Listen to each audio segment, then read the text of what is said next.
out here on the beach today, and it's actually a little bit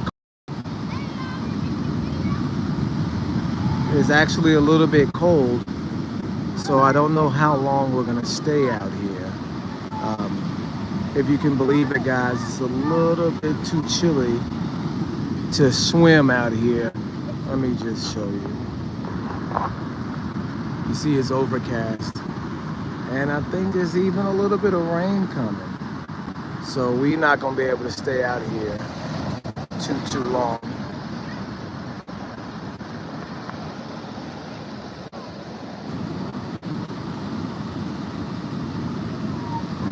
So we're just out here right now. I'm gonna let you guys see some of the scenery.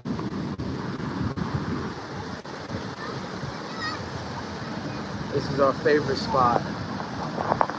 And of course we have the White Castle in the distance. I don't know if you guys can hear me.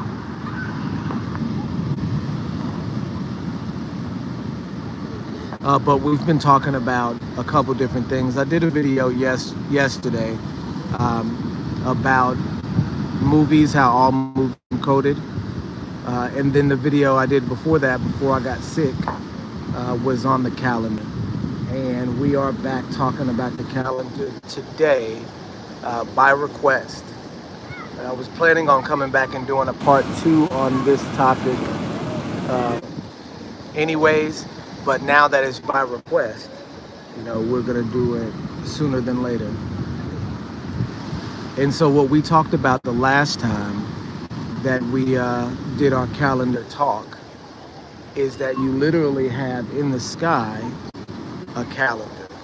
And now that sky calendar wouldn't do us a whole lot of good today because it's overcast. But once the clouds subside and of course the night falls, we'd be able to have a really good, if we were the ancients, we'd be able to have a really good understanding of what time it was, because we are blessed by the Father to have a piece of architectural masterpiece in the sky that tells us what time it is. We know from Psalms chapter 19 that David describes the firmament and how it has a story that has gone from the beginning of time and will go to the end of time, right? That the stars can talk to us.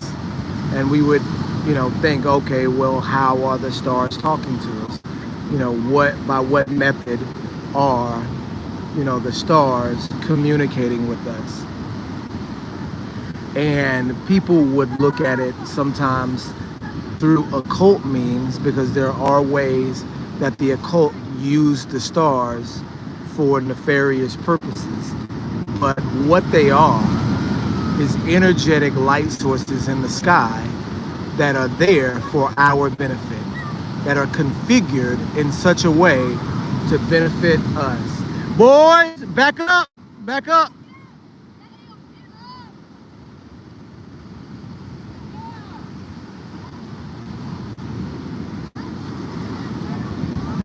Get up. All right, you're good. It's starting to rain, y'all.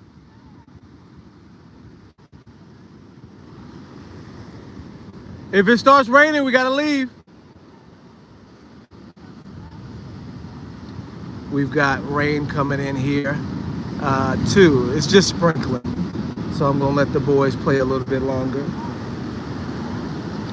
But we know that the ancients were able to look at the sky and tell by the configuration of the stars, by the position of the stars in the sky, and by the phase of the moon, exactly what time it was, exactly what time it is.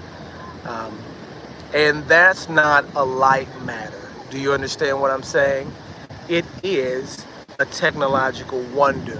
It is a marvel of architecture that we take for granted every single day. When we look up at the sky, We don't see a creation. We've been taught to see billions of years of nothingness and time. But what it actually is a creation that was created for us to understand signs and seasons. And that word sign, excuse me, you guys, I'm still a little bit under the weather. And that word for sign is moed, if I'm not mistaken, which literally means appointed time for feast days, right? For feast days and calendrical events, right? So we're looking up at the sky and we're seeing that it's literally a calendar that you have, instead of a book or a booklet in front of you with the numbers counted out and the days counted out. You have a machine that does this for you. A machine in the sky. A mechanism that was created to tell time like a clock, with hands like a clock has, in the sky. The sun, when you look at the sun rise on the horizon, and I'm gonna flip. If you can look at the horizon right here, do you guys see this flat line? Nobody's on here right now, but for people who are going to go back and look at this, hopefully. So do you see the flat line in the horizon, right? So if you look at a specific point where the sun sets in the horizon, if you look at that point every day, yes, if you look at that point every day, let's just say you look at it, and today is September the 10th, and you look at it, and the sun is rising. If you see the waterfall right there, and then look up from the horizon to that waterfall, let's just say today, September 10th, the sun rises directly above that waterfall on the horizon. If you go 6 months into the future, and I'm not sure which direction it's going right now, if you go 6 months into the future, the sun will rise, but it'll be over to the right of the waterfall.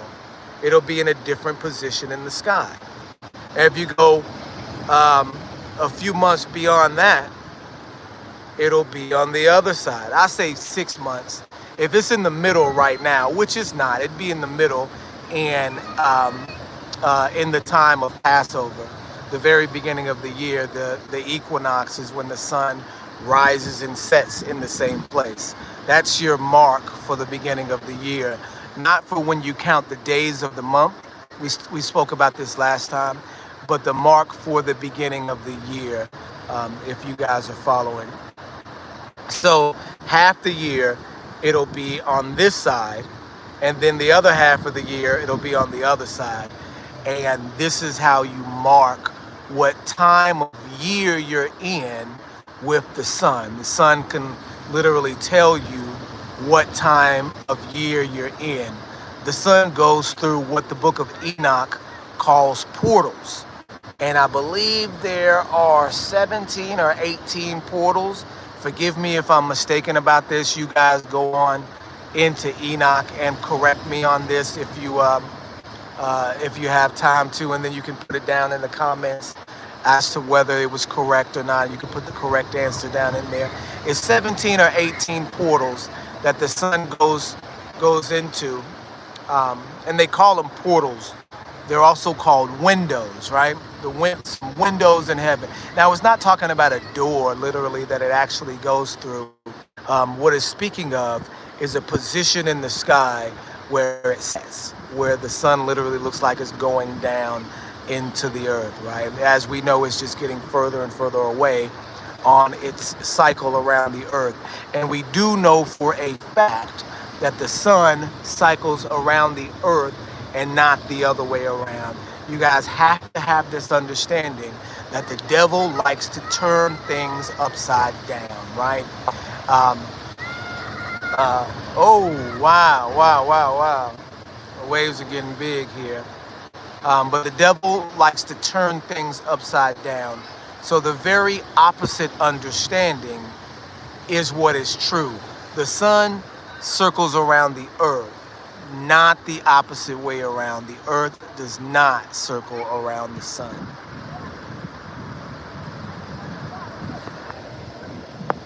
It's a guy named Synovio Garcia. Hey, I bet you do, Garcia. And if you want to give your life to the adversary, that's on you. But you would definitely be an enemy of mankind doing that. You understand what I mean? The enemy of mankind is the devil. And the devil does things like drink blood and do all of this wild stuff. That would make you an enemy of mankind. And it's not something that we joke about or play about. Not on this channel. It's not something that we do. Um, we know that the devil is the adversary. He is, an actual entity on the earth. And it's his responsibility to tell lies and to confuse people and to throw you off track and give you all of this false information to lead you away from the understanding of Elohim. So anybody that is kidding about worshiping the adversary is not kidding. We understand that it is for sure not a joke, and people's lives and people's everlasting lives are at stake here. So we rebuke that. We rebuke whatever understanding gave you the onus to come into this place and to talk recklessly on this chat. But anyway, we're going to be moving forward. So what the devil likes to do, as you guys can see, what the devil likes to do is to cause confusion and to throw chaos into a well-made and easy to understand situation. Do you see what I'm saying? So as we can see, let me just flip this around real quick. As we can see, the horizon is flat. The horizon is called the horizon because it's horizontal. There's no curvature. There's no, circular inference or understanding whatsoever when you look at the horizon. It's literally called the horizon because the angle there, not the angle, but the line there is horizontal. And as we were discussing before, you can see the sunrise up in this horizontal plane in a specific position every single day, which makes it an excellent timepiece in order to calculate what time of the year you're in. The sun will rise over the horizon in one specific position twice a year. So we can tell by which direction it's going from, north to south, where we are in time. And then we can also tell, where we are according to what gate it's passing through. Do you understand what I mean? And so that's one timekeeping piece. And I know we're supposed to be talking about the Sabbath here. We'll get to the Sabbath here in a moment as a fourth timekeeping piece in the calendar that Elohim has established for us. It says the sun has more mass, da da da da da. This is the fantastical false religion that we've been discussing on this channel. The concept of mass for an object that is in the sky is ridiculous.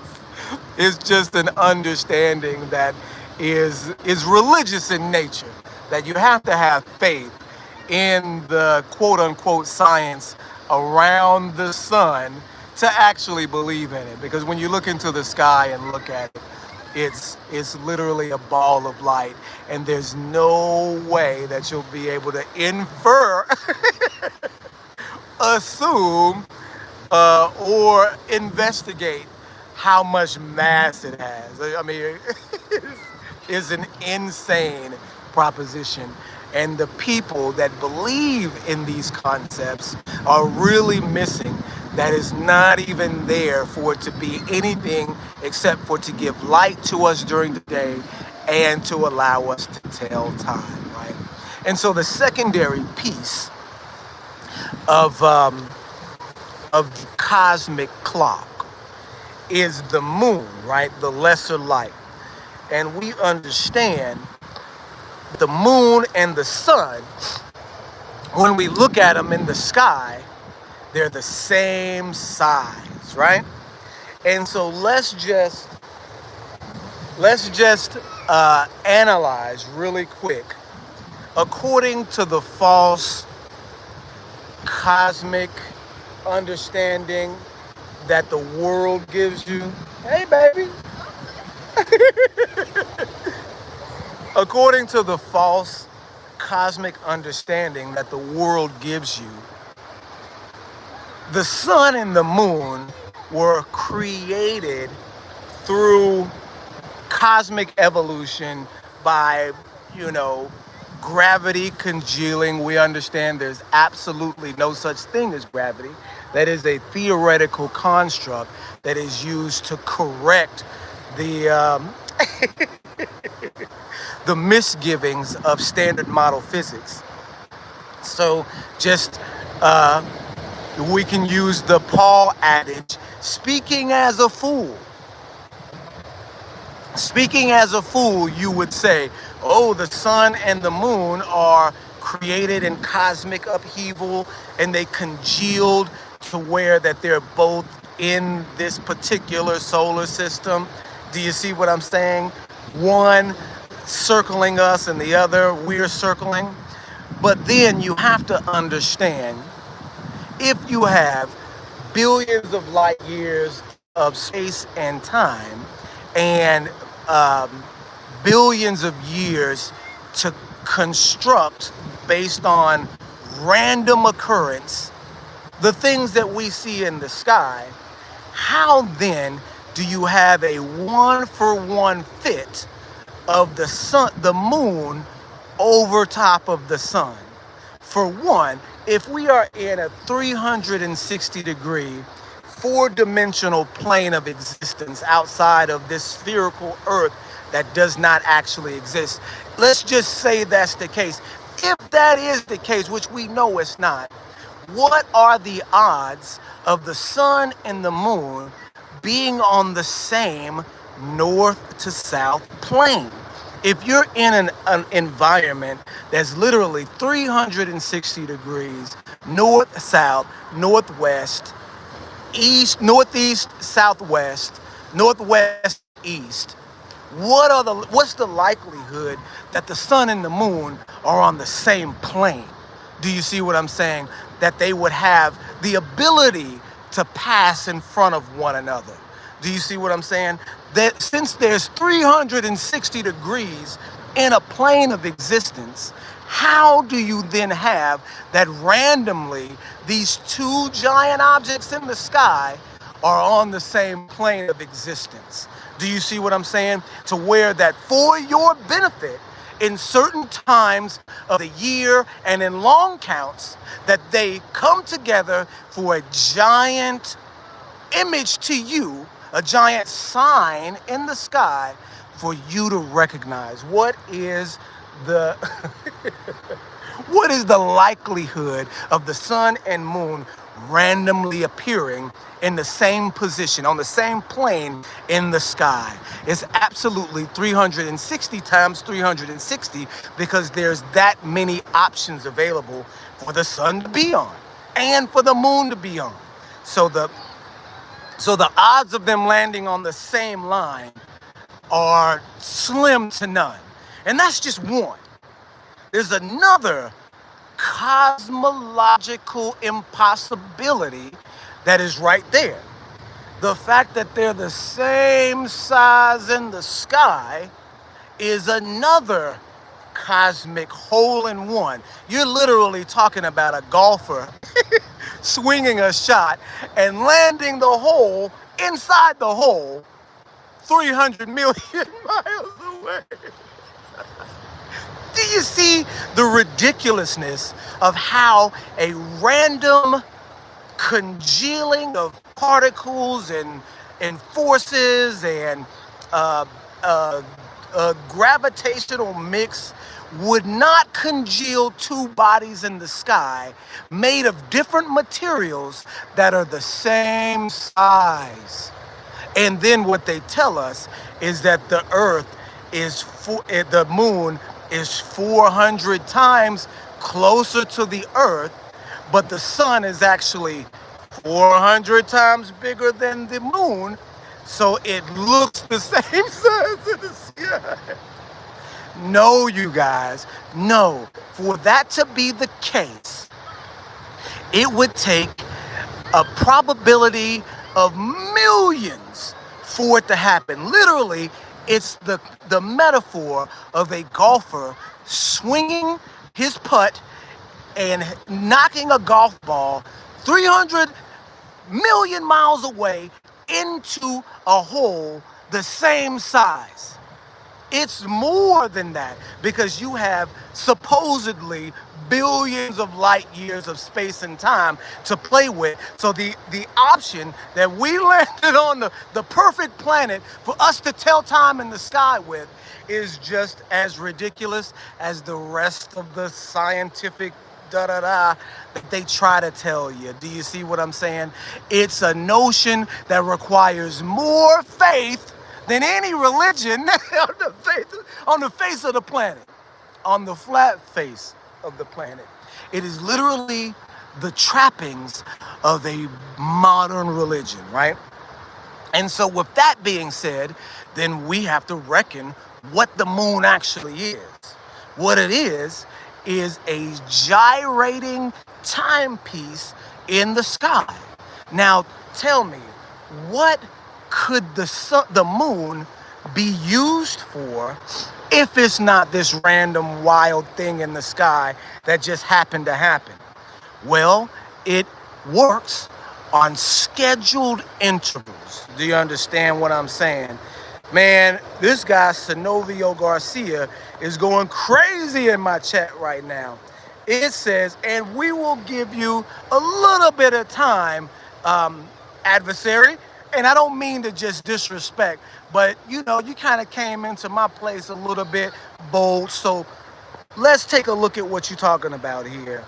The sun, the same 5 elements, the last one, broadcast, it's calculated, solar eclipse, Yeah. All those different things. You guys have to understand that you don't have regular motions set in the sky with random events. That's like saying a clock could manifest itself from the ground around here, given enough space and time. It will never happen. It will never, ever in life. You'll never see a clock come out of the ocean. You see what I'm saying? You're not gonna see a clock form out of nothingness. It's a clock. It's designed to measure things. It's a tool. You don't have tools designed from nothing. You don't have tools designed in randomness. A tool is made to be used. A hammer is made to nail the head of a nail into a place, right? It's not just randomly occurring. If a hammer has to be created, then a clock has to be created too. Do you see what I'm saying? And what we have in the moon is not only a hand of the clock, but also a hand that has a clock built within itself. You see what I'm saying? So you've got 28 days to every lunar cycle, right? I say every. It actually jumps back and forth each month from 28 to 29 days. So this month, 28, next month, 29, the next one, 28, the next one after that, 29, in a regular interval. It takes 364 days for the moon to circle the Earth. It takes 364 days for the sun to circle the Earth. So what we're looking at is a minute hand and an hour hand. Do you understand what I'm saying? You have a minute hand and an hour hand, and of course they're not called minute and hour because that's not the the measures of time that the sun and moon measure, but they measure in themselves the amount of time that it takes for them to circulate. And since they're going at different speeds, they make a more accurate representation. And to add an element of accuracy that you wouldn't have if you didn't have the way the moon is, to add an additional element of accuracy, the moon has its own cycle within a cycle, right? So the moon waxes and wanes. It goes from being full, or let's just start in the cycle. It goes from being new, right? And so a lot of people believe the full moon is the new moon, but the full moon is not the new moon. Don't worry, adversary. We will get there. To the If you're really interested, I suggest that you pick up a Bible and actually read some real science and some real history, so that you won't be confused, because the devil's got you confused out there. And it's a shame, because all the information is readily available, and it's us that imprison ourselves in these social constructs that are just easy to find your way out of, but only if you have the right information. And that's what this channel is all about. But so what you have in the moon is the new moon, right? The new moon, which is, I always forget which one is which, is if it's waxing or waning. But when you see the curvature of the moon, the sliver of the moon coming in on the right hand side, this is your new moon. This is when Enoch tells us the moon is coming in anew, right? And so some people believe it's the full moon because of a verse in Psalms. If you understand that verse in Psalms, it's talking about the Kasa, where it says, blow the trumpet in the new moon, the full moon, the time of our feast. That verse is not actually identifying the full moon as the new moon. It's identifying a feast cycle. And I suppose we can talk about that later. But just so you guys don't get confused, it's speaking in a passage of time, because you do blow the trumpet for the Feast of Trumpets, and then you do it again at the beginning of Sukkot, which would be the full moon. You blow the trumpet every new moon, and then do it again at the Feast of Passover, which is at the new moon. So you have to understand the feast cycle in order to understand really what they're talking about right there. Blow the trumpet at the new moon, and then again at the full moon. This is something that by the time that David has come around, that they had been doing for 500 years already. So this was not something that needed to be explained to the people that at that time would be reading the poem that's speaking about it. But now, since we're outside of the culture, and significantly outside of the culture, we have to have that understanding. We have to have that explanation. So the moon starts as the sliver, and then it waxes. What is it? Waxes, wane? I know it's one of those words. All the way up until it becomes full, that it becomes full of light, and then that light drains back out on the other end. And we understand that as a very significant piece of timekeeping material. I say material, but it's more like timekeeping element. So if you can imagine that one of the hands on the clock also has a dial on it as well, to make an even more accurate piece of timekeeping material. Do you understand what I mean? Hey, shalom, shalom. How you guys doing?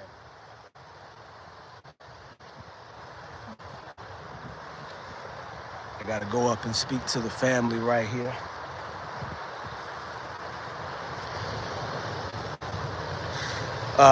But yeah, we'll get to it.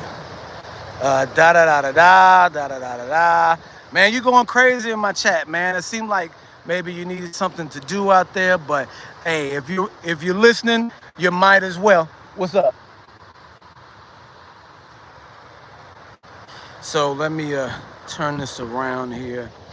Um, so yeah, so in the understanding of what it means to have a clock in the sky, we can see that the moon goes through all of its different phases for our benefit.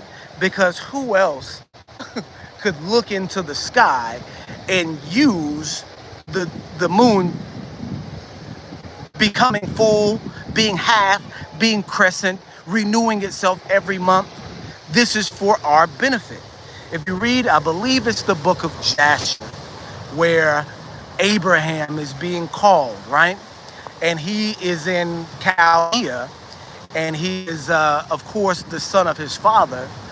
His father is an idol maker, right? And he lives in a land that is worshiping idols, right?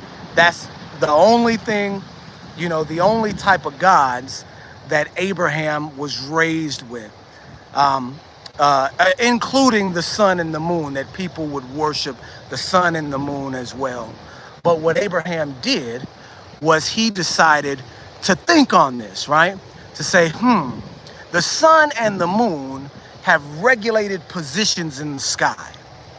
That means, and this is also in the book of Josephus, that means that they are following instructions from something. Something has told it what to do, then what to do.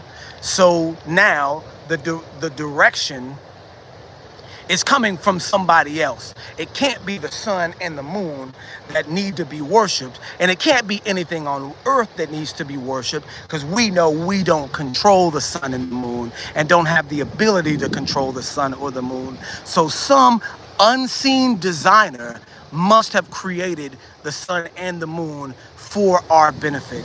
This is the natural, investigative, scientific approach. Whoa! Almost fell. This is the natural, investigative, scientific approach that Abraham provided to the world, being able to rightfully discern, to rightfully ascertain the the the the actual purpose for the sun and the moon being in the sky and being a benefit to us to be able to see it and understand it as this timekeeping piece. Do you understand what I mean? So hallelujah for that, being able to see that and recognize a clock as a clock. Do you see what I mean? Being able to recognize a timekeeping piece as that, and not some mystical random occurrence in the sky. I mean, you've got to be really brainwashed to know the information and then to be talked out of it, right? So we see that Abraham was on point when he rightfully determined that the sun and the moon were created for our benefit. And because they were created for our benefit, that then means that there's a creator who is watching over us, who created these things for us to, I'm sorry, you guys, for us to see and to know and to be able to use for signs and seasons. And not only that, you have the third timekeeping piece as a backdrop that also moves, which is the stars, where that you can see in the sky, in these portals, that there are specific star systems that align with the gates, so that anytime the sun is rising in one of those gates, you can look at the back, like the back plate on the clock, the number system on the clock, to see where you are in time too. It's too much of a calculated thing for it to be anything but a design, and a set apart design as well. So we understand that intrinsically. Shalom, shalom, brother. How you doing?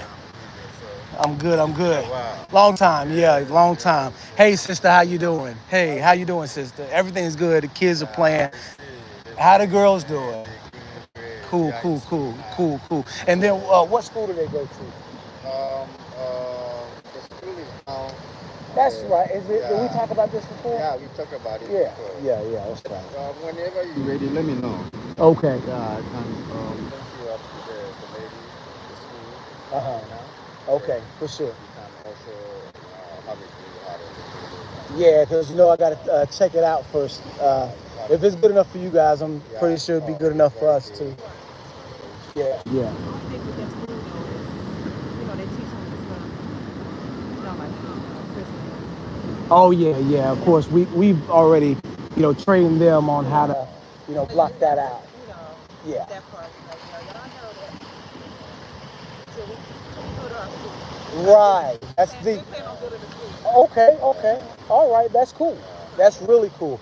Um, yeah, I'd definitely be involved in that because, I'm actually doing that right now. I'm on live right now. I'm on live right now. Sorry about that, you guys. You still have my contact? I believe I do. Yeah. But once I get finished with this, I'm gonna come over and we'll talk about it. So, yeah, sorry about that, y'all. But so we're getting to the last piece of timekeeping for for the understanding that the scripture has, because you really have a clock with four hands on it. So you have the sun as a dial on the clock. You have the moon as a dial on the clock, and then you have the stars as the backdrop for the clock, but also a dial as well because they spin in the sky too at the exact same speed as the sun. So they make in itself, all three of these things make the most accurate timekeeping piece that we have ever seen. And since it's a mega structure in the sky, we recognize that it wasn't our ancestors that built it. Do you see what I'm saying? So we recognize it as, a mega structure that Elohim created, proof literally in the heavens that we exist on a created plane that is designed for us to exist in. Do you see what I'm saying? And the fourth piece of timekeeping material that we have to recognize is the Sabbath. And so the Sabbath, did we take off? And so the Sabbath is a system also that we have to recognize as actually the first timekeeping piece. And we talked about this last time, determining that the count is something that a lot of Hebrews do. They're stuck on the count, the 364 count, the 354 count, and they use that count exclusively to determine their calendar. And we talked about how that is leaving out some pieces of information because we know that there are other means by which we count. So the 364 count is one thing, the 354 count is another thing, but the 7-day count precedes both of them and is used in itself as a timekeeping piece that is outside of the firmament that is given. It's like its own check and balance. Do you understand what I mean? How you can have a timekeeping piece in itself, but then you have to have something that is sort of outside of that realm of understanding in order to have the most accurate timepiece that you possibly can have. Let's talk. Let's see what this guy.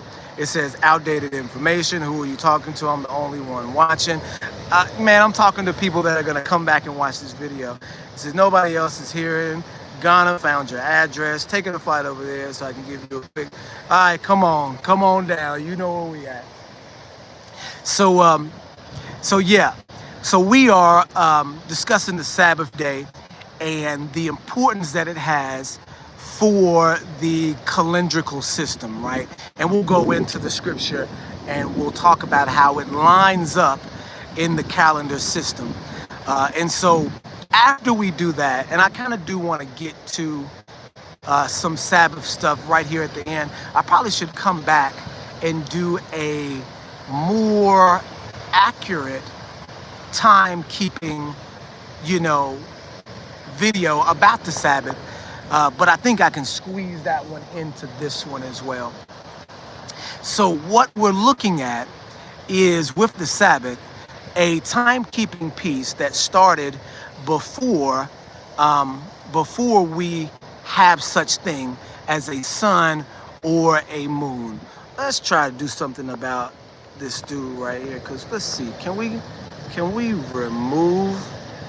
remove this dude? Can we hide user on this channel? We can put him in timeout. We can hide user. Hey, y'all, this is the first time I've had a troll on my channel. That means the channel must be growing. It's getting some popularity, right? I've actually got a troll on my channel. So let's go ahead and block the troll. There he goes. So when we're discussing the Sabbath, right? When we're discussing how the Sabbath works, we have to understand that the Sabbath has come before there is a sun, before there is a moon. We talked about this in the last video. It was actually the Father's face that lit the world around him in the very beginning. And then we also know, according to Revelation, according to Zechariah 14, that same light structure will exist again after there is no sun and moon in the end of the world. And so we understand that timekeeping, these timekeeping pieces that we know of intrinsically to the world, are not necessarily intrinsic to the world, and that at the end of the world, these things will change, and we'll have a different understanding of time. I mean, really, very clearly, because we will have, we will exist in a zone that has no time in it. We will exist in an everlasting dimension of time. And so why would you need a sun or a moon in a place where time is not of the essence, where it is a factor that is not even looked at as necessary? Everlasting doesn't need a count system. Do you see what I'm saying? And so when we look at the Sabbath day count, we start from the very beginning and day one and go all the way up to day 7, where the Father rested, right? And when he rested, he set this as another piece that we can look to for all generations and recognize, right? And so when we look at the feast day cycle, let's just show how the Sabbath works in the feast day cycle as an additional 1, 2, 3, fourth element, fourth dimension of timekeeping. So you have the first, which is the sun. And of course, we talked about how the sun brings the year in. You have the second, which is the moon. And we talked about how the moon brings in the feast cycle, according to Leviticus 23. We see that in the first moon, in the 14th day of that moon, you slaughter your Passover. So you're literally counting sun and moon there. And so then you also understand when the new year is, with the gates of the sky, which is the stars and the position of the sun in the sky. So you have that third element being utilized right at the beginning of the year. But let's cycle through the feast days and see where the Sabbath ends up, right? So, so what we then have is a feast day. You've got, I'm sorry, I'm just going through the feast days. The first one being the Passover, the second one being unleavened bread, the third one being first fruits, right? And then on the third, you have first fruits, but which is also called Shabbat, right? The Feast of Weeks. This is when you literally have the Sabbath included in your timekeeping for your feast days, because you use the sun and the moon to coordinate when you're going to keep your Passover and your Shabbatot. I mean, and your unleavened bread.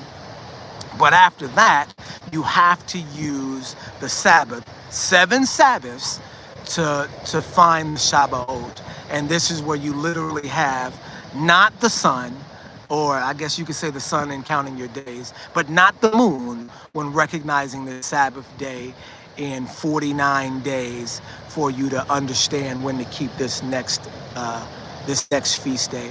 So the Sabbath as its own timekeeping piece is coordinated within the feast cycle so that you can recognize that the sun, the moon, the stars, and the Sabbath are all 4 timekeeping pieces for us to utilize that Yah has set in stone for us to be able to use to coordinate where we are in time.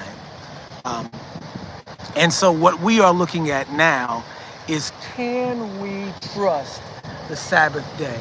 Can we actually trust the Sabbath day that we have now to be the Sabbath day? And this may be another video, a longer video, that I'll have to go back into and discuss a little bit further on how we know the Sabbath day is the Sabbath day. But I'll go into it a little bit. So we are very blessed to be able to have, how can I put this? We are very blessed because we did go into captivity. And when we went into captivity, all of our feast days, all of our information, all of the things that made us a nation, all of the elements of Yahweh that we, now take for granted, would and should have come to an end. Do you see what I'm saying? But they didn't. We've been blessed because remember, Jerusalem was destroyed in the 1st century, and we were taken captive at that point in time. And once we were taken captive, we then lost all the information that we had as a people. We even ended up losing the Sabbath day. But what's important to recognize is that the cultures and nations around us that were putting us into captivity also took our information and began to use it for their own benefit. They took our calendars, they took our understandings, and then made them theirs. And so we have, from the very beginning of the Christian movement, in a man named Justin Martyr, a sign of when to keep the Sabbath. What Justin Martyr tells us is that, remember, Justin Martyr is a 1st century Greek Christian. He is one of the very first Christians to write about his messianic belief outside of Nazarene culture. We know that there were at least two messianic understandings. There was more than that. There was the Ebionites and there were some other groups too. But we have the major groups, which are the Christians and the Nazarene.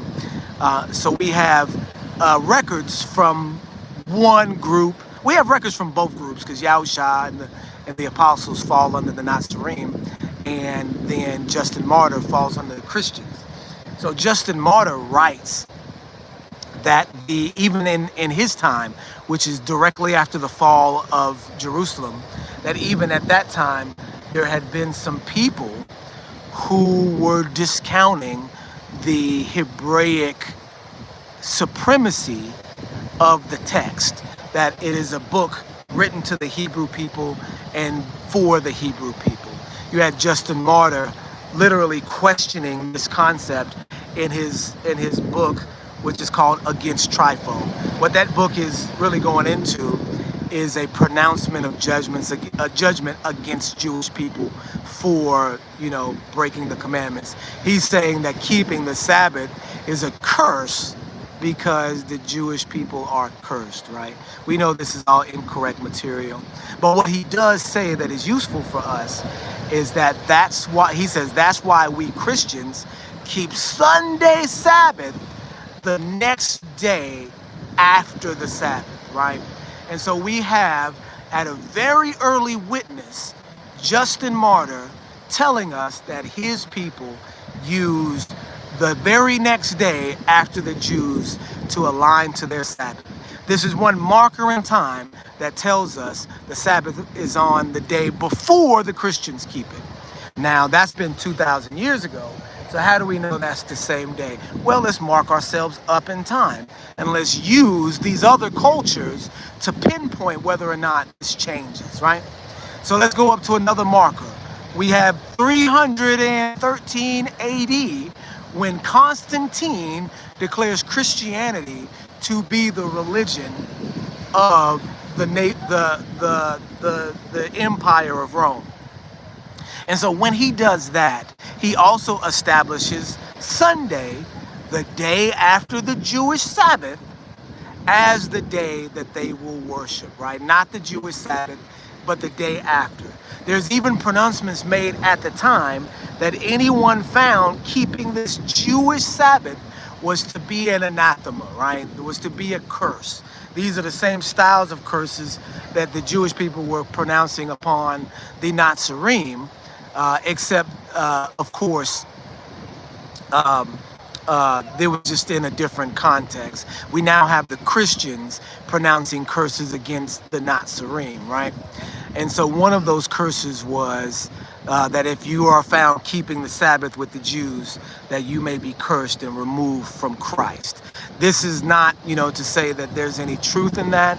This is just a time marker, a marker in history to determine that the Sabbath day that we know of today is still being kept correctly, because these Christians, being anti-Hebraic, have determined to keep a different day, right? And they marked which day it was in their calendrical systems. Now let's jump up. Let's jump up to the Muslims, right? In their timekeeping methods, they also have a set-apart day, a holy day that they worship in, and that day is Friday. And this has been known to be before the Sabbath, also for, a long time. You go 300, 400 years, 500 years into the future, then you have the writing of Muslim history, which they do a good job of timekeeping. And they indicate that the Jewish Sabbath is the day after their set-apart day. And you see, then we have another marker in time, around 900 to 1000 AD.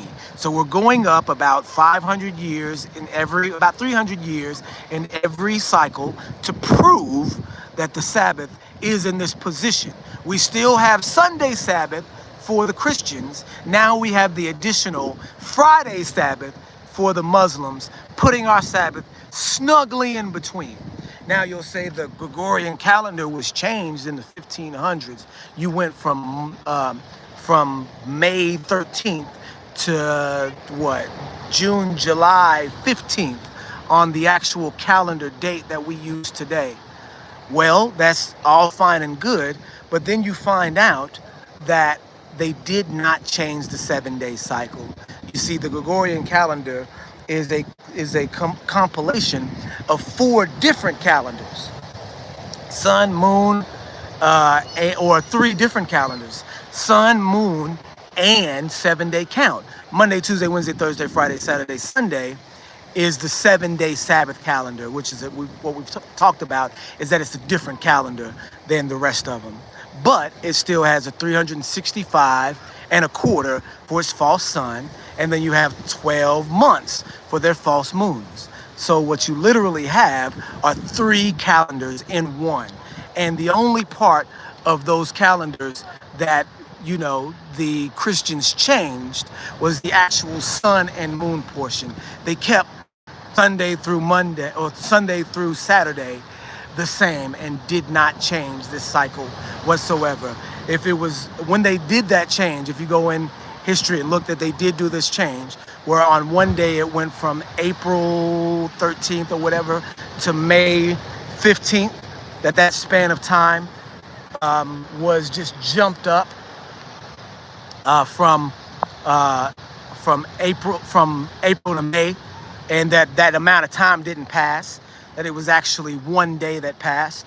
So on the calendar, Monday would have been it would have been Monday, April 14th, but on Tuesday, they would have made it Tuesday, May 15th.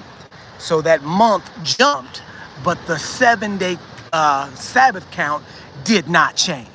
So we recognize that that same style since 1500 has been in place, with the Christian Sabbath a day after and the Muslim Sabbath a day before.